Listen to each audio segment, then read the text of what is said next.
अस्सलाम वालेकुम सरमा साहब, बहुत खुश हुई आपसे मिलके। आपको वेलकम करते हैं प्रोग्राम मेरी जद्दोजहद में।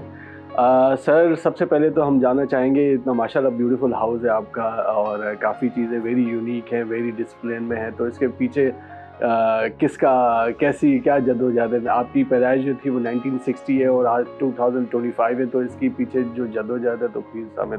मैंने सुना है कि मेरी पैदाइश 6 दिसंबर सन 1960 को लाहौर में हुई और बताया ये जाता था, मेरी वालिदा बताती थी कि गंगाराम अस्पताल में कमरा नंबर 1 में मेरी पैदाइश हुई। मेरे वालिद सरकारी मुलाजिम थे, उनकी उस वक्त पोस्टिंग पेशावर में थी, लेकिन वो वालिदा मेरी लाहौर आई हुई थी। उसके बाद ऑब्वियसली पेशावर वापस चले गए। मेरे वालिद पेशावर में थे। वहाँ पे एक किचनर रोड हुआ करता था, जो अब ढूंढते हैं, क्योंकि अब वो मुसलमान हो गया रोड, तो हमें नहीं पता उस सड़क का नाम क्या है, लेकिन किचनर रोड उस ज़माने में हुआ करता था। तो वहाँ पे हम रहते थे। तो वहाँ 1964 तक हम रहे। 1964 में फिर मेरे वालिद की ट्रांसफ़र कराची हो गई और हम कराची तकरीबन 1970 तक रहे। कुछ मेरी बचपन की तस्वीरें हैं, वो मैं आपको दिखाता हूँ। तो ये मेरी कुछ बचपन की तस्वीरें हैं, ये मेरी तस्वीरें हैं बचपन की। ये मेरी वालिदा के साथ मेरी पहली तस्वीर है, मेरे नाना के साथ मेरी पहली तस्वीर है। ये मेरी मेरी सेकंड या थर्ड बर्थडे है जिसमें मेरी तस्वीर है। तो ये अपना बचपन की कुछ तस्वीरें हैं। मुझे नहीं याद कि ये क्या वाक़यात थे, कौन सी सालगिरह थी, क्या थी, लेकिन सुना है कि ये दूसरी या तीसरी सालगिरह थी। कुछ मैं पुरानी तस्वीरें अपने पेरेंट्स की भी दिखाता हूँ। ये मेरे वालिद की तस्वीर है हुसैन शेख सरवर्दी के साथ। ऊपर सिकंदर मिर्ज़ा साहब जब सदर होते थे उनके साथ है।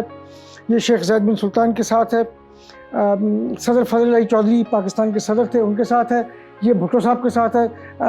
लाहौर में भुट्टो साहब को लाहौर एयरपोर्ट पर रिसीव कर रहे हैं। ऊपर हनीफ रामे साहब के साथ है। इसी तरीके से ये मेरी वालिदा की तस्वीर है मिसेस बंदरा नायका के साथ। मेरे वालिद की पतरस बुखारी के साथ तस्वीर है। यहाँ देखें तो सादिक़ैन साहब के साथ तस्वीर है। फैज़ साहब के साथ तस्वीर है मेरे वालिद की। सादिक़ैन साहब और फैज़ साहब के साथ मेरे वालिद की बहुत दोस्ती थी, तो हमारा बचपन जो है उन्हीं के साथ गुज़रा। बल्कि मैं तो ये कहता हूँ कि उन जाइंट्स के कदमों में बैठ के हमारा बचपन गुज़रा। फैज़ साहब के तो बहुत यादें हैं, लेकिन एक चीज़ जो मुझे हमेशा याद रही वो ये थी कि मेरे ख्याल में 1974 की बात है। लाहौर में हम थे, तो मैं फैज़ साहब जा रहे थे मॉस्को, तो मैंने उनसे रिक्वेस्ट की कि मेरे लिए वहाँ से आप लेनिन का और मार्क्स का बस्ट जो है वो यानी उनका जो ये बस्ट होता है उसका मुजस्मा मेरे लिए लेके आए। बल्कि इत्तेफाक से वो मुजस्मा यहाँ पड़ा हुआ है लेनिन का, तो वो मेरे लिए लेके आए। इसी तरीके से मार्क्स का एक मुजस्मा मेरे लिए वहाँ से लेके आए। तो ये बहुत याद रहा फैज़ साहब के साथ। फिर फैज़ साहब के साथ मुझे याद है कि जब मैंने अपनी नौकरी शुरू की तो मैं प्रेस्टीज एडवर्टाइजिंग में हुआ करता था। तो फैज़ साहब से मैंने एक एडवर्टाइजिंग कैंपेन लॉन्च हो रही थी, तो उसकी उर्दू की कॉपी राइटिंग भी मैंने उनसे रिक्वेस्ट करके करवाई। इसी तरीके से सूफ़ी तबस्सुम के साथ, मन्नू भाई के साथ और मेरे वालिद के और दोस्तों के साथ भी बहुत किस्से हैं। सादिक़ैन साहब का एक जो किस्सा मुझे याद है वो ये कि 1971 की जो जंग थी पाकिस्तान हिंदुस्तान की, वो शुरू हुई तो 3 दिसंबर को शुरू हुई थी। तो 6 दिसंबर जो है वो मेरी सालगिरह होती है। तो मैं लाहौर में था, तो ब्लैकआउट हुआ करता था। तो सादिक़ैन साहब ने मुझसे वादा किया था कि मुझे कैलीग्राफी तोहफे में देंगे। तो उन्होंने वो आए और उन्होंने मेरी बर्थडे के ऊपर लालटेन की रोशनी में एक कैलीग्राफी बनाई मेरे लिए, जो मेरा उनकी तरफ से पहला गिफ्ट था जो मुझे मिला। इसी तरीके से सादिक़ैन साहब का एक और किस्सा, मेरे ख्याल में मैं तीसरी जमात में था, तो हबीब स्कूल में वो हो रहा था, ड्राइंग का मुकाबला होता था। ड्राइंग तो मुझे आती नहीं थी, तो मैंने सादिक़ैन साहब को कहा कि सादिक़ैन अंकल मुझे कोई ड्राइंग बना दें। तो उन्होंने मुझे एक ड्राइंग बना के दी जो हॉक्सबे की ड्राइंग थी, और वो मैंने अपने दस्तखत से स्कूल में जमा करा दी और मुझे पहला प्राइज़ मिला। नीडलेस टू से वो हबीब स्कूल में किसी को पता नहीं था कि वो बनी तो सादिक़ैन साहब की थी, लेकिन मेरे नाम से वहाँ चली गई। सर वेरी नाइस, बहुत अच्छा सर। अच्छा, ये जो कुछ पेंटिंग है इसके बारे में कुछ बताइए। बड़ी अच्छी खूबसूरत वॉल आपने सजाई हुई है। तो एफ एम हुसैन साहब की पेंटिंग है, 2007 में ये उन्होंने बनाई थी। ये स्केच है। इसी तरीके से ये ज़हरुल अखलाक साहब की पेंटिंग है। ये अस्करी मियां ईरानी की है। सलीमा हाशमी साहबा हैं, वो उस मूवी सादिक़ैन की है। ये भी सादिक़ैन साहब की है। ये अगर आप देखें तो जिमी इंजीनियर की है। तो ये पेंटिंग्स का मुझे शौक़ अपने वालिद से मैंने इनहेरिट किया। पेंटिंग्स तो माशाल्लाह बात होगी, आप थोड़ा हमें बचपन की बताएं, कहाँ स्कूलिंग की, कहाँ कॉलेज लाइफ गुजारे, कोई शरारती किस्सा है अगर? मेरी जो स्कूलिंग थी वो कराची में हबीब पब्लिक स्कूल से शुरू हुई। तो हबीब पब्लिक स्कूल से मैंने तकरीबन कोई 6ठी जमात तक पढ़ाई की। उसके बाद मेरे वालिद की ट्रांसफ़र लाहौर हो गई और कैथेड्रल स्कूल लाहौर से मैंने फिर मैट्रिक किया। उसके बाद FC कॉलेज लाहौर से मैंने BA किया। फिर मैं अमेरिका चला गया पढ़ने के लिए, जहाँ से मैंने मास्टर्स किया कम्युनिकेशंस में विलानोवा यूनिवर्सिटी से, पेंसिल्वेनिया से। स्कूल और कॉलेज के तो बहुत सारे किस्से हैं। कैथेड्रल स्कूल लाहौर के किस्से और FC कॉलेज लाहौर के किस्से बहुत याद रहे। कैथेड्रल के बहुत सारे दोस्त हैं जो अब भी राब्ते में हैं। उससे पहले के हबीब स्कूल के तो दोस्त जो हैं वो याद नहीं रहे कौन थे, कहाँ थे। कभी कभी मुलाकात हो जाती है। उनमें से एक से जो डॉक्टर साद खालिद नियाज़ हैं, उनको मैं पहचान गया था उनके नाम से। फिर उनको मैंने याद कराया तो उनको थोड़ी सी याद ताज़ा हुई। कैथेड्रल स्कूल लाहौर के जो क्लास फेलोज़ थे वो सब तकरीबन सब के साथ मैं राब्ते में हूँ। यहाँ कराची में एक हमारे दोस्त हैं जिन्होंने एक किस्म का ग्रुप बनाया हुआ है जिसके अंदर जितने भी कराची में कैथेड्रल स्कूल के स्टूडेंट्स हैं वो एक दूसरे के साथ राब्ते में रहते हैं, मिलते रहते हैं एक दूसरे के साथ। इस तरीके से कॉलेज के लोगों को मिलते रहते हैं। फिर मैं अमेरिका में जो चला गया तो वहाँ पे भी जो कुछ क्लास फेलोज़ थे उनसे रब्ता रहा। उनमें से एक क्लास फेलो जो है मेरा वो लंदन में होता है और उससे बहुत अरसे के बाद फिर मेरे ख़्याल में कोई पिछले 5-6 साल बाद 5-6 साल हुए उससे मुलाकात हुई। 13 में मेरे ख़्याल में या 14 में मेरे ख़्याल में मैं अमेरिका गया। तो वहाँ पे अपनी यूनिवर्सिटी को पे एक बार विज़िट करने का मौका मिला। बहुत साल के बाद तो जो नॉस्टैल्जिया था वो वहाँ पे हुआ। 1964 में मेरे वालिद की ट्रांसफ़र कराची हो गई। वो कराची आ गए लेकिन हम लाहौर चले गए। 1 साल हमने लाहौर गुजारा क्योंकि मेरे नाना की तबीयत ख़राब थी। वो कैंसर की लास्ट स्टेज में थे तो हमने तकरीबन 1 साल लाहौर में उनके साथ गुजारा। तो वहाँ पे 2 किस्से मुझे आज तक इंटरेस्टिंग याद हैं। एक तो जो मैंने पहली फ़िल्म देखी उसका किस्सा है और वो बहुत ही खौफनाक किस्म का मेरा एक्सपीरियंस था। मेरी फुप्पो जो थी वो मुझे ले गई एक फ़िल्म दिखाने के लिए। उसका नाम मुझे याद नहीं है लेकिन वो ड्रैकुला का पाकिस्तानी वर्जन था और रेहान एक एक्टर थे जिसने उसके अंदर ड्रैकुला का पाकिस्तानी वर्जन का किरदार अदा किया था। तो उसको देख के बहुत डर लगा और उसके बाद मैंने बहुत अरसे तक कहा कि मैंने फ़िल्म नहीं देखनी, मैंने सिनेमा हाउस में दोबारा नहीं जाना। दूसरा जो एक इंटरेस्टिंग किस्सा मुझे वहाँ का याद है वो ये कि हम जहाँ रहते थे तो वो रॉयल पार्क एक जगह लाहौर में, उसमें हम मेरे नाना का घर था तो वहाँ रहते थे। तो वहाँ पे बहुत सारी चीज़ें चल रही थी। तो एक चीज़ जो हम बहुत सुनते थे उस ज़माने में वो ये थी कि एक ऐसा रेडियो आ रहा है जिसमें तस्वीरें भी नज़र आएंगी, फ़िल्म नज़र आएगी। तो हम बहुत हैरान होते थे कि ये कौन सा रेडियो होगा जिसके अंदर फ़िल्म भी नज़र आएगी। तो मुझे याद है 1964 में नवंबर की बात है, नवंबर की बात है जब एक हमारी पड़ोसी थी, उनके घर पे पहला टेलीविज़न आया। तो नवंबर में उस दिन जिस दिन PTV की लॉन्च थी उस दिन हम सब उनके घर पे बैठ के PTV देख रहे थे। ये ख्वाहिश थि कि भाई वो कौन सा रेडियो है जिसके अंदर फ़िल्म नज़र आती है आपको। तो वो देखा, तारिक अज़ीज़ और कार्टून्स और उस किस्म की सब चीज़ें जो थी वो याद हैं कि पहला दिन PTV को देखने का इत्तेफाक हुआ।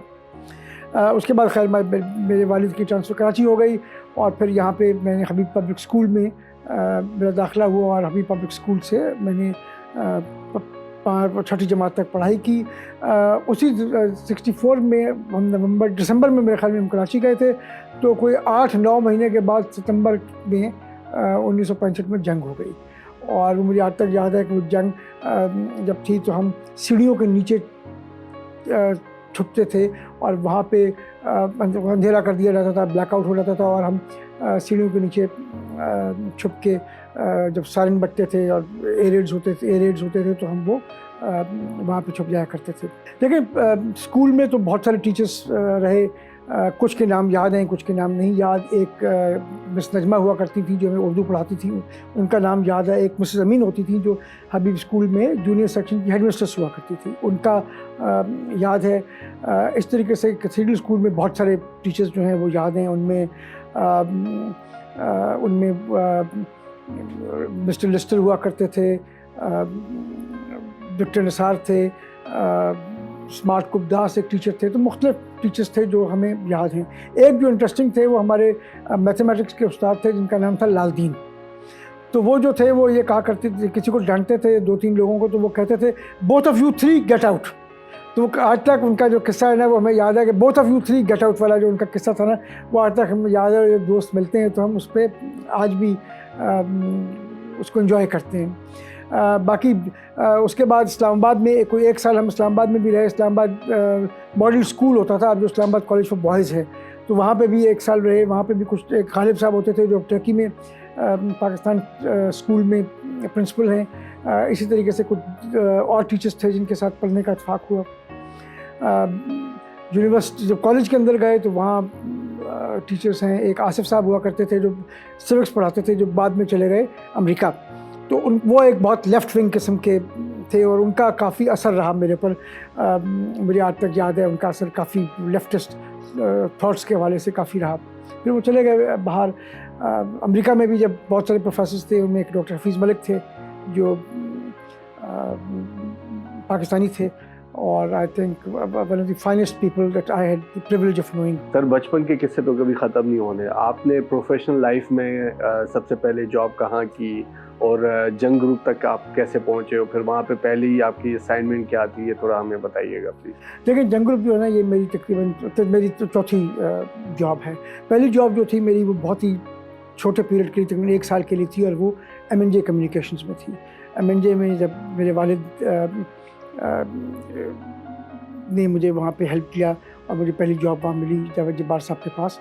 और मेरे ख्याल में मुझे काफ़ी सीखने का मौका मिला, क्योंकि मुझे आज तक याद है जिस दिन मैं गया तो मैं सुबह 8-9 बजे चला गया था, लेकिन मुझे कोई 24 घंटे के बाद मेरी छुट्टी हुई कि वहाँ पे एक कोई सप्लीमेंट वगैरह बन रहा था, उसके ऊपर उन्होंने मुझे लगा दिया और काफ़ी मुझे सीखना पड़ा कि ये होता क्या, इश्तहार क्या होता है, सप्लीमेंट क्या होता है। तो वो मेरी पहली बेसिक ट्रेनिंग थी। M&J के बाद मैं प्रेस्टीज एडवर्टाइजिंग में रहा, इकबाल मीर साहब के साथ काम किया और काफ़ी कुछ उनसे सीखा। फिर मैं चला गया IAL में। IAL उस ज़माने में PIA की 100% ओन सब्सिडरी हुआ करती थी, और PIA की सारी एडवर्टाइजिंग IAL से की जाती थी। अब वो प्राइवेटाइज हो गई हुई है, उस वक्त वो PIA उसको ओन करता था। तो IAL में मैं गया तो उसके जो चीफ एग्जीक्यूटिव थे वो सैयद नसीर हैदर थे। Again one of the finest advertising practitioners this country produced, और उनके साथ मेरा मेरे ख्याल में जितना कुछ उनके साथ सीखने का मौका मिला वो शायद बहुत मैं उनका उस तरीके से शुक्रिया अदा नहीं कर सका जिस तरीके से मुझे करना चाहिए था। वहाँ पे PIA की एडवर्टाइजिंग होती थी, वहाँ पे फिर PNG फिर IAL की एफिलिएशन हुई साची एंड साची के साथ। तो वहाँ पे जब साची के साथ एफिलिएशन हुई तो वहाँ पे भी सीखने का मौका मिला। प्रॉक्टर एंड गैम्बल के साथ काम करने का मौका मिला, ब्रुक बॉन्ड के साथ मिला, और बहुत सारे साची के क्लाइंट्स हैं जिनके साथ मौका मिला काम करने का। तो वहाँ पे बहुत सारे लोगों के साथ दोस्तियाँ हुई जो आज तक कायम हैं उनमें। और वहीं पे इत्तेफाक की बात है, मैं M&J की जब मैं बात कर रहा था तो मैं भूल गया बताना कि तारिक मिर्ज़ा साहब जो आपके कुलीग हैं, वो उस वक्त M&J में हमारे साथ हुआ करते थे। तो उनसे मुलाकात M&J में पहली बार मेरी हुई। और इसी तरीके से शाह जुबैरी साहब के साथ जो मेरी पहली मुलाकात थी वो IAL के दिनों में थी। उस वक्त वो इंटरग्लोब एडवर्टाइजिंग में हुआ करते थे, तो और को PIA के ऊपर कुछ इश्यूज चल रहे थे, तो वहाँ पे उनसे पहली बार मेरी मुलाकात हुई। फिर 1993 में मैंने जंग ग्रुप ज्वाइन किया। आज भी तारीख़ मुझे याद है, 15 दिसंबर 1993 जब मैंने जंग ग्रुप ज्वाइन किया। मैं द न्यूज़ में आया, उसका एग्जीक्यूटिव डायरेक्टर के तौर पे मैंने ज्वाइन किया, और फिर मैं आज ग्रुप का मैनेजिंग डायरेक्टर भी हूँ और जियो के लिए प्रेसिडेंट रेवेन्यू हूँ। और अब मुझे तकरीबन 32 साल हो गए जंग ग्रुप के साथ वाबस्ता हुए। और जब मैंने ज्वाइन किया था मेरा ख्याल था 4-5 साल बहुत होंगे, लेकिन 32 साल ऐसे गुजर गए कि समझ ही नहीं आई। मेरे ख्याल में उसका जो क्रेडिट है ना वो मीर शकील रहमान को जाता है। APNS में कोशिश की अपना रोल प्ले करने की, और वहाँ पे मेरे ख्याल में मुझे बहुत मेरे लिए एक अच्छा हुआ कि मुझे हमीद हारून साहब की गाइडेंस और उनकी सपोर्ट मिली। वो जब मैं सेक्रेटरी जनरल हुआ तो वो मेरे प्रेसिडेंट थे, उनके साथ काम करने का मौका मिला। 8 साल मैंने उनके साथ वो प्रेसिडेंट रहे और मैं सेक्रेटरी जनरल रहा जब हमारा ہم نے اکٹھے کام کیا اور ان سے سیکھنے کا مجھے موقع ملا. میاں صاحب کے ساتھ بھی ریلیشن شپ شروع میں اچھی رہی, بیچ میں کچھ عرصہ ان کے ساتھ پرابلمس ہمارے ہوئے. کوئی بھی آدمی جس کا تھوڑا سا بھی لبرل رجحان ہوگا وہ پیپلز پارٹی کے ساتھ اس کا کوئی نہ کوئی تعلق بنے گا. دیکھیں جیسے میں نے کہا 32 سال ہو گئے, ان 32 سال میں مجھے نہیں یاد کہ شاید ہی کوئی ایسا موقع ہو کہ کسی حکومت کے ساتھ تعلقات بہت اچھے ہوں. کیونکہ مسئلہ یہ ہوتا ہے کہ وہ ایک محاورہ ہے نا کہ اگر گھوڑا گھاس سے دوستی کر لے گا تو کھائے گا کیا. تو اگر خبر نہیں آپ دیں گے تو آپ کیا کریں گے, لوگوں کو بری لگتے ہے, نیگیٹو خبر ہوگی بری لگے گی. لیکن مسئلہ یہ ہے کہ حکومتوں کو, سرکاری افسران کو, بیوروکریسی کو, جوڈیشری کو, اسٹیبلشمنٹ کو, سب کو یہ سمجھنا چاہیے, پولیٹیکل پارٹیز کو, کہ ہر چیز اچھی نہیں ہوتی. میڈیا کا کام ہے کہ وہ خبر نکالے اور وہ خبر لوگوں تک پہنچائے. جو رائٹ ٹو نو ہے عوام کا, وہ بہت اہم ہے. اور اگر رائٹ ٹو نو کو ہم نے دبا دیا یا اس کو ہم نے پریشر میں لے آئے تو پھر ختم ہو جائے گا. جو آرٹیکل 19 جو ہے آئین کا, جو ہمیں فریڈم آف پریس گارنٹی کرتا ہے, تو پھر وہ فریڈم آف پریس, جو فریڈم آف ایکسپریشن جو ہے وہ ختم ہو جائے گا. دیکھیں میرا جب میں نے جوائن کیا تو اس وقت بی بی شہید جو تھیں وہ پرائم وزیر اعظم تھیں. ان کے ساتھ ریلیشن شپ بہت اچھی رہی, کوئی مسائل نہیں تھے. وہ اس قسم کے مسائل تھے جو کبھی یہ خبر لگا دو, یہ خبر نہ لگاؤ, اس قسم کے ہوتے ہیں جو نارمل روٹین کی چیزیں ہوتی ہیں, وہ تھے. اس سے زیادہ کچھ نہیں تھا. میاں صاحب کے ساتھ بھی ریلیشن شپ شروع میں اچھی رہی, بیچ میں کچھ عرصہ ان کے ساتھ پرابلمس ہمارے ہوئے, بٹ پھر وہ مسائل ریزالو ہو گئے. مشرف صاحب کے ساتھ بھی شروع کی ریلیشن شپ اچھی تھی. اس کے بعد جیسے جیسے وہ ڈکٹیٹوریل زیادہ ہوتے گئے اور ان کا جو میڈیا کے اوپر پریشر, جو شروع میں انہوں نے میڈیا کو بہت انڈیپینڈنس دی, لیکن آخری 2-3 سالوں میں انہوں نے میڈیا کو پریشرائز کرنا شروع کیا, تو وہاں سے پھر پرابلمس ہونے شروع ہوئے. میرے خیال میں ہر ڈکٹیٹر کو شروع میں ڈیموکریٹ بننے کا شوق ہوتا ہے, اور جب وہ ڈیموکریٹ بن جاتا ہے تو اس کو لگتا ہے کہ کچھ زیادہ ہی بن گیا, تو پھر وہ دوبارہ ڈکٹیٹر بننے کی کوشش کرتا ہے, تو ذرا مسئلہ ہوتا ہے. تو وہاں پہ مسائل ہوئے. اسی طریقے سے جب دوبارہ جمہوریت بحال ہوئی, پیپلز پارٹی کی پہلی گورنمنٹ آئی, وہی چھوٹے موٹے مسائل جیسے میں نے عرض کیا, مسلم لیگ کی گورنمنٹ آئی, چھوٹے موٹے مسائل کے علاوہ کوئی ایشوز نہیں ہوئے. اس کے بعد عمران خان کی گورنمنٹ آئی, وہاں سے مسائل شروع ہوتے دوبارہ ہوئے, پرابلمس کریٹ ہوئے. نہ صرف ہمارے ساتھ ہوئے, لیکن میرے خیال میں تمام انڈیپینڈنٹ میڈیا جو بھی تھا اس کے ساتھ عمران خان کے ایشوز ہونا شروع ہوئے, کیونکہ وہ یہ سمجھتے تھے کہ جی میڈیا کا کام ہے میری ہر وقت تعریف کرنا غالباً, یا میڈیا کا کام ہے کہ وہ ہر چیز اچھی دکھائے اور بری چیز نہ دکھائے. تو پھر مسائل ہوتے ہیں اس قسم کے جب امور ہوں تو اس میں تو وہ مسائل ہوئے, اور ہمارے نہیں ہوئے, تقریباً تمام میڈیا ہاؤسز کے مسائل ہوئے. انڈیپینڈنٹ میڈیا ہاؤسز کے ہوئے, کچھ کے نہیں ہوئے کیونکہ کچھ ان کے ساتھ بہت ساتھ رہے, لیکن میجورٹی جو مین اسٹریم میڈیا تھا, یا جس کو کہا جائے جو لیگیسی میڈیا تھا, اخبار یا ٹیلی ویژن, ان کو مسائل ہوئے اس گورنمنٹ کے ساتھ. سیاست میں آنا تو میرے خیال میں ایک حسن اتفاق جس کو کہا جائے وہ تھا. چیئرمین بلاول بھٹو زرداری کا میرے خیال میں جتنا میں شکریہ ادا کروں اتنا کم ہے, کہ انہوں نے مجھے اس قابل سمجھا کہ مجھے پیپلز پارٹی کا ٹیکنوکریٹ سیٹ کے اوپر سینسر ٹکٹ سینٹ کے لیے دیا. پریزیڈنٹ صاحب کا شکریہ کہ انہوں نے اس قابل سمجھا اور مجھے لے کے آئے. ایک نیا ایکسپیرینس ہے میرے لیے, ہاں یہ بات اس میں کوئی شک نہیں کہ میرا ہمیشہ سے پیپلز پارٹی کے ساتھ ایک لگاؤ تھا, ایک تعلق تھا, اور میں یہ سمجھتا ہوں کہ اس ملک میں کوئی بھی آدمی جس کا تھوڑا سا بھی لبرل رجحان ہوگا وہ پیپلز پارٹی کے ساتھ اس کا کوئی نہ کوئی تعلق بنے گا. اور اگر آپ لبرل نہیں ہیں تو آپ جس کے ساتھ مرضی چلے جائیں, لیکن لبرلز کے لیے پیپلز پارٹی کے علاوہ کوئی اور آپشن ہے نہیں اس ملک میں. اس لیے میں یہ سمجھتا ہوں کہ پیپلز پارٹی کا جو کردار ہے ڈیموکریٹک ویلیوز کو اجاگر کرنے میں, جو کردار ہے لبرل ویلیوز کو اجاگر کرنے میں, وہ کسی اور پولیٹیکل پارٹی کا اس ملک میں نہیں ہے. اور وہ آپ کو نظر آتا ہے جو پیپلز پارٹی نے انیشیٹوز لیے ہیں 18ویں ترمیم میرے خیال میں سب سے بڑا انیشیٹو ہے، اور 1973 کو کے آئین کو اس کی اصل صورت میں بحال کرنا میرے خیال میں جتنا پیپلز پارٹی کی سب سے بڑی کنٹریبیوشن ہے، وہ شاید ہی کسی اور اس سے بڑھ کے اور کوئی کنٹریبیوشن ہو نہیں سکتی۔ 18ویں ترمیم کے ذریعے نہ صرف 1973 کا آئین جو تھا وہ اپنی اصلی شکل میں بحال ہوا، لیکن اس کے ساتھ ساتھ اس میں بہت ساری میرے خیال میں اچھی تبدیلیاں لائی گئی۔ مثال کے طور پہ خیبر پختونخوا کو NWFP سے پہلی دفعہ اس کو اس کی شناخت ملی۔ نارتھ ویسٹ فرنٹی پروونس یہ کیا ہے، خیبر پختونخوا کو جب نام دیا گیا تو پہلی بار وہ شناخت ملی۔ اس کا جو صحرا ہے وہ صرف ایک شخص کو جاتا ہے، وہ آصف علی زرداری صاحب ہیں جن کو جاتا ہے، جنہوں نے وہ اس انیشیٹو کو پارٹی ملک کے اندر لیڈ کیا اور اس کو تمام اسٹیک ہولڈرز سے منوا کے اس کو امپلیمنٹ کیا۔ اسی طریقے سے NFC ایوارڈ ہے جس کے اندر صوبوں کو 18ویں ترمیم کے ذریعے صوبوں کو بہت سارے جو اختیارات تھے جو بہت پہلے مل جانے چاہیے تھے وہ ان کو اس ترمیم کے تحت ڈیوالو کیے گئے، اور وہ بہت سارے جو سبجیکٹس تھے وہ ڈیوالو ہوئے صوبوں میں۔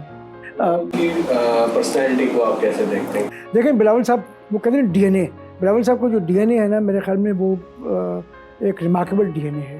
اگر آپ دیکھیں ان کے اندر ان کے نانا کا DNA ہے، ان کے اندر ان کی والدہ کا DNA ہے، ان کے اندر ان کے والد کا DNA ہے، ان کے اندر ان کے دادا کا DNA ہے۔ حاکم علی زرداری صاحب جو تھے وہ بھی اپنے زمانے کے ایک لیفٹ ونگ لبرل سیاستدان تھے، اور ان کا DNA بھی بلاول صاحب کے اندر شامل ہے۔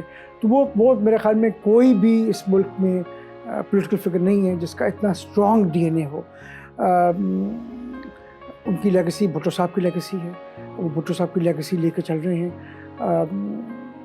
اور میں یہ سمجھتا ہوں کہ اگر کوئی اس ملک میں پولیٹیکل برانڈ ہے وہ صرف بلاول بھٹو زرداری ہیں۔ جس طریقے سے انہوں نے اس وقت پاکستان کا مقدمہ بین الاقوامی سطح پر لڑا جب پاکستان ہندوستان کی جنگ جاری تھی، اور اس کے بعد میرے خیال میں اور جتنی کامیابی سے لڑا میرے خیال میں کوئی وہ اس طریقے سے نہیں کر سکتا تھا جس طریقے سے انہوں نے پاکستان کا مقدمہ دنیا میں کو پیش کیا، اور جو دنیا پاکستان کے نیریٹو کو پہلی بار تسلیم کرنا شروع کیا اور ماننا شروع کیا، اس میں ان کی بہت بڑی کنٹریبیوشن تھی۔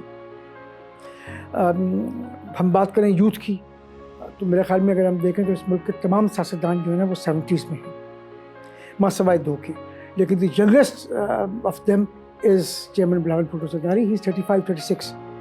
تو وہ تو جو اصل میں جو یوتھ کی ایتھوس ہیں، جو یوتھ کی ویلیوز ہیں، یوتھ کی پوئٹری ہے، میوزک ہے، یوتھ کی کیا سوچتی ہے، کیا وہ پڑھتی ہے، کیا وہ کرنا چاہتی ہے، وہ سب چیزیں بلاول صاحب افیکٹولی ریپرزینٹ کر سکتے ہیں، کیونکہ وہ خود اسی ایج گروپ سے ہیں، وہ ان چیزوں کو سمجھتے ہیں اور ان چیزوں کو وہ لے کے پراپرلی کمیونیکیٹ کر سکتے ہیں۔ آدمی جتنا اوپر جاتا ہے نا اتنا اور زیادہ خواہش ہوتی ہے کہ میں اور زیادہ اچیو کروں۔ ہم 2025 میں بیٹھے ہیں، نیو یارک ٹائمز بھی ہے، لاس اینجلس ٹائمز بھی ہے، وال اسٹریٹ جرنل بھی ہے، واشنگٹن پوسٹ بھی ہے۔ انہوں نے وقت کے ساتھ اپنے آپ کو چینج کیا ہے، انہوں نے ایوالو کیا ہے۔ میری جو بیوی ہے نا وہ یہ سمجھتی ہیں کہ میرے پیچھے ان کا ہاتھ ہے، تو وہ یہ سمجھتی ہیں کہ میں جہاں بھی پہنچا ہوں یا میں جو کچھ بھی کرتا ہوں وہ ان کے آئیڈیاز ہوتے ہیں۔ تو وہ میرے میں ہر خاتون شاید یہی سمجھتی ہے، لیکن وہ یہ سمجھتی ہیں کہ میں کچھ بھی کرتا ہوں تو وہ کہتی ہیں کہ تو میرا آئیڈیا تھا، تو اور وہ یہ سمجھتی ہیں کہ ان کی وجہ سے obviously میں سکسیزفل ہوا ہوں، کامیاب ہوا ہوں۔ And yes I guess I should say that. باقی آپ نے کہا بچوں کی بات کی، میرا ایک بیٹا ہے، میری ایک بیٹی ہے، دونوں اتفاق کی بات ہے ڈیجیٹل میں، بہو بھی میری ڈیجیٹل سائٹ پہ ہے۔ تو یہ ایک ایسی چیز ہے جس کی ہمیں تو سمجھ نہیں ہے، لیکن بچوں کی کو سمجھ ہے۔ میری بہو جو ہے اور انفیکٹ میری پوتی بھی ہے، وہ بھی انفلوئنسرز ہیں۔ پوتی میری چھوٹی ہے، 9-10 سال کی ہے، لیکن انفلوئنسر ہے وہ بھی۔ دیکھیں میں یہ سمجھتا ہوں کہ جو کسی بھی آدمی کی جو کامیابی ہے نا اس کے پیچھے 3-4 عنصر ہوتے ہیں۔ ان میں سے ایک جو ہے وہ ہارڈ ورک ہے، دوسرا جو ہے وہ آنیسٹی ہے، انٹیگریٹی ہے، اور تیسرا جو ہے پرسسٹنس ہے۔ آج کل کی جو نسل ہے وہ شاید سمجھتی ہے کہ جی ہمیں सीढ़ियों से ऊपर जाने की कामयाबी की तरफ, तो स्टेयर केस लेने की ज़रूरत नहीं, हम एलिवेटर लेंगे और चले जाएंगे, लेकिन नहीं, वो मैं हमेशा नौजवानों को, अपने बेटे को भी, बाकी नौजवानों को भी हमेशा एक चीज़ ये कहता हूँ, यार you have to be persistent और there is no shortcut to success. आपने सीढ़ियाँ चढ़ के ही ऊपर जाना है और आपको ऑनेस्टी से, इंटेग्रिटी से काम करना है, आपको हार्ड वर्क करना है, मेहनत से काम करना है। मेहनत से अगर आप दिल चुराएंगे तो आप कुछ नहीं कर सकते, कहीं नहीं जा सकते। और जैसे मैंने कहा, परसिस्टेंस चाहिए। अगर आप चीज़ को आधे रास्ते में जाकर छोड़ देंगे, कंप्लीट नहीं करेंगे, उसको नहीं पहुंच सकेंगे, तो आप कामयाब नहीं होंगे। तो यही मैंने कोशिश की है कि अपने बेटे को, बेटी को मैं ये इंस्टिल करूं और यही मैंने कोशिश की है कि मैं हमेशा कोशिश करता हूं, जब भी मैं नौजवानों से मिलता हूं, मैं तो ये समझता हूं कि मैं भी नौजवान हूं, लेकिन जब भी मैं अपने से छोटे नौजवानों को मिलता हूं तो कोशिश होती है कि उनको भी यही बात करूं और उनके अंदर भी कोशिश करूं कि यही जो वैल्यूज़ हों वो इंस्टिल हों, फिर वो कामयाब होंगे। अदरवाइज़ कहीं ना कहीं जाके रुक जाएंगे और शायद वो फाइनेंशियल कामयाबी हासिल करने, फाइनेंशियल टर्म्स में कर लें, मटीरियलिस्टिक टर्म्स में कर लें, लेकिन क्या वो असल मायनों में कामयाब होंगे, वो एक क्वेश्चन मार्क रहेगा। असल में आदमी जितना ऊपर जाता है ना, उतना और ज़्यादा ख्वाहिश होती है कि मैं और ज़्यादा अचीव करूं। तो जब आप देखते हैं तो आप समझते हैं कि शायद कुछ कमी रह गई मेरी ज़िंदगी में, लेकिन मेरा नहीं ख्याल कि there is no such thing as regrets. हो सकता है कुछ पास्ट में नाकामियाँ भी हुई हों, कोई मसाइल भी हो, लेकिन रिग्रेट नहीं करना चाहिए। We have to move on in life. अगर हम हर वक्त अपने पास्ट को देखते रहेंगे, पीछे मुड़ के देखते रहेंगे, आगे की तरफ सोचेंगे नहीं, we have to live in the present and we have to plan for the future. We can not keep on living in the past. मैं हमेशा ये कहता हूँ, अपने माजी में जीना बंद करना चाहिए हमें, और अब आज जीना चाहिए और अपने कल के बारे में सोचना चाहिए कि हम क्या प्लान कर सकते हैं। और यही मेरे ख्याल में असल चीज़ है, रिग्रेट्स नहीं होने चाहिए। अपने साथ रिग्रेट्स आदमी को कभी भी नहीं रखने चाहिए, ना उसको लेके साथ चलना चाहिए। हमारी जो नस्ल थी वो जुल्फ़िकार अली भुट्टो के सहर में मुब्तला थी, और मेरे ख्याल में हमारी नस्ल के बहुत सारे लोग उस सहर से आज तक निकल नहीं सके। जुल्फ़िकार अली भुट्टो एक जादूगर थे। वो आए एक टूटे हुए मुल्क में जो दो टुकड़े हो चुका था, जहाँ कोई होप नहीं थी, जहाँ लग रहा था कि पता नहीं क्या मज़ीद 4 टुकड़े होगा, मुल्क कहाँ जाएगा। वो एक शख्स आता है और वो इस मुल्क में होप पैदा करता है, और इस मुल्क को दोबारा, इस मुल्क के अवाम को दोबारा एक जज्बा देता है, और एक तकरीबन मरी हुई कौम को दोबारा ज़िंदा करता है। तो वो जो कंट्रीब्यूशन है ना उनकी, वो शायद ही कोई भूल सके। और दूसरी उनकी जो चीज़ है ना, जो मेरे ख्याल में शायद हम बात करते हैं, उन्होंने 1973 का आइन दिया, वही बहुत बड़ी कंट्रीब्यूशन है, आज तक हम उस पर कायम हैं। न्यूक्लियर पावर उन्होंने बनाया। अगर वो जनवरी में 1972 में मुल्तान में वो मीटिंग ना करते तो आज हम हिंदुस्तान के साथ आँख में आँख डाल के बात करने के काबिल नहीं होते। वो अपनी जगह, लेकिन सबसे बड़ी जो उनकी कंट्रीब्यूशन थी ना, वो उन्होंने एक गरीब शख्स को, एक मज़दूर को, एक हारी को, एक मुजाहिरे को अपने जागीरदार के साथ, अपने सरमायादार के साथ, अपने मालिक के साथ, अपने बॉस के साथ आँख में आँख डालकर बात करने का सबक दिया। मीडिया भी कंज्यूमर होता है, हर चीज़ की कंजम्पशन होती है। तो जो मीडिया का कंज्यूमर है उसके पास भी तकरीबन 24 घंटे का एक बैंडविड्थ है, और वही उसका लाइफ साइकिल है, मीडिया का कंजम्पशन का साइकिल है। उसने उसी में अखबार पढ़ना है, उसी में उसने टेलीविज़न देखना है, उसी में उसने रेडियो सुनना है, उसी में उसने इंटरनेट को ब्राउज़ करना है, उस सोशल मीडिया को कंज्यूम करना है। एक ज़माना था कि वो सिर्फ अखबार पढ़ता था, तो ऑब्वियसली उस जो 100% उसकी जो बैंडविड्थ थी वो सिर्फ अखबार के ऊपर थी। फिर टेलीविज़न, फिर रेडियो आया, कुछ हिस्सा रेडियो ने ले लिया, फिर टेलीविज़न आया, थोड़ा बहुत हिस्सा वहाँ चला गया, फिर खबरें शुरू हुई टेलीविज़न में, फिर न्यूज़ चैनल्स आने शुरू हुए, फिर सेटेलाइट टेलीविज़न आया, फिर इंटरनेट आया। इंटरनेट के आने से एक रेवोल्यूशन आई, जिसके तहत वेबसाइट्स बनना शुरू हुई, हर अखबार की, हर टीवी चैनल्स की वेबसाइट्स बनने लग गई। तो वो उससे बहुत सारा हिस्सा वहाँ चला गया। फिर अब सोशल मीडिया आया। सोशल मीडिया ने मज़ीद अपना हिस्सा बनाया, तो वो जो बहुत बैंडविड्थ तो वही 100 की रही ना। तो 100 में अगर 100% मैं कहूँ कि जी अखबार का रहेगा तो वो बेवकूफ़ी है। तो अखबार का 100% आज 15% हो गया है, टेलीविज़न का जो है वो 25% हो गया है, रेडियो का शायद 4-5% है, जो डिजिटल का आ गया है, सोशल मीडिया का आ गया है, और अब आर्टिफिशियल इंटेलिजेंस आ रही है। आर्टिफिशियल इंटेलिजेंस अपना अलग हिस्सा लेगी, उसके बाद आगे क्या होता है वो और होगा। तो वो बैंडविड्थ तो वो 100 ही रहेगी ना। जो हमारा असल में ये जगह है ना, ये मैं समझता हूँ चेंज बाय चेंज का जो रियल स्टेट है, ये दुनिया की महंगी तरीन रियल स्टेट है, क्योंकि यहाँ सब ने अपने लिए जगह बनानी है। यहाँ अखबार ने अपने लिए जगह बनानी है, यहाँ टीवी ने बनानी है, यहाँ रेडियो ने बनानी है, यहाँ डिजिटल ने बनानी है, यहाँ सोशल ने बनानी है, और यहाँ ये आर्टिफिशियल इंटेलिजेंस बना रही है। तो 100 तो मेरी बैंडविड्थ नहीं रही अखबार की, या 50-50 नहीं रही टीवी और अखबार की, या 33 वो नहीं रही कि 50 टीवी है 40 अखबार है 10। अब तो सोशल मीडिया भी आ गया है, डिजिटल भी आ गया है, सब ने अपनी अपनी जगह बनानी है और उधर से ही लेना है। वो 110 नहीं होगा, 100+20 नहीं होगा, वो 100 ही रहेगा, तो उसी में उसने जगह लेनी है। तो ये सब चलेंगे। जो ये कहता है एक थी वो जो मीडिया पंडित्स हैं ना, उनकी एक प्रेडिक्शन थी कि 2019 में अमेरिका में अखबार, नॉर्थ अमेरिका में अखबार एलिमिनेट हो जाएंगे। हम 2025 में बैठे हैं, न्यूयॉर्क टाइम्स भी है, लॉस एंजल्स टाइम्स भी है, वॉल स्ट्रीट जर्नल भी है, वाशिंगटन पोस्ट भी है। हाँ, उन्होंने इवॉल्व किया है, उन्होंने वक्त के साथ अपने आप को चेंज किया है, उन्होंने इवॉल्व किया है। हमारे इसी तरीके से अगर हम देखें तो ज़रूरत है पाकिस्तान में भी अखबारों को इवॉल्व करने की, अपने आप को इनोवेट करने की। यही ज़रूरत टेलीविज़न को है करने की, और इवेंचुअली यही फिर सोशल मीडिया को भी और डिजिटल मीडिया को भी अपने आप को इनोवेट करना होगा। क्योंकि इनोवेट नहीं करेंगे, अपने आप को इवॉल्व नहीं करेंगे, तो वो माजी में ही फंसे रहेंगे। वही हम जो माजी की तरफ देखते हैं ना, अखबार भी अपनी पिजरम सुल्तान बूद वाली बात है कि हमारा बाप जो था वो बादशाह था, तो हम उसी के अंदर फंसे हुए हैं। माजी के अंदर अखबार भी फंसा हुआ है, टीवी भी फंसा हुआ है, आगे की तरफ हम नहीं सोचते। और यही अगर डिजिटल मीडिया सोशल मीडिया का भी हाल रहा तो कोई और आएगा उसकी जगह ले जाएगा।